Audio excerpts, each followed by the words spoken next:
જો તમારી ઉંમર 20 કે 40 વર્ષથી વધુ થઈ ગઈ હોય અથવા તમે ઈચ્છતા હો કે 60 વર્ષની ઉંમર સુધી પહોંચતા તમારા ઘૂંટણમાં દુખાવો કે સોજો ન થાય, તો હું તમને કેટલીક એવી વસ્તુઓ વિશે જણાવવા જઈ રહ્યો છું જે તમે આજથી જ ખાવાની શરૂઆત કરી દો.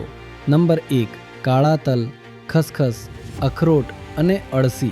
આ ચારેય વસ્તુઓને સમાન પ્રમાણમાં લઈને તેનો પાવડર બનાવી લો. દરરોજ 1 ચમચી આ પાવડર ગરમ દૂધ સાથે લો. શક્ય હોય તો દૂધમાં થોડું હળદર પણ ઉમેરી લો. રાત્રે સૂતા પહેલાં આ ગરમ દૂધ સાથે તેનું સેવન કરશો, ખાસ કરીને ઠંડીની ઋતુમાં, તો તમને ઘણો આરામ મળશે. ઉપરાંત ભવિષ્યમાં તમારા ઘૂંટણોમાં રહેલું કુદરતી સાઇનોવિયલ ફ્લુઇડ, જેને આપણે સામાન્ય ભાષામાં ગ્રીસ કહીએ છીએ, તે જાળવવામાં મદદ મળી શકે છે. આવા વધુ ઉપયોગી નુસ્ખાઓ અને આરોગ્ય સંબંધિત માહિતી માટે આ પેજને ફોલો કરો અને તમારા મિત્રો તથા સગા સંબંધીઓ સાથે શેર કરો.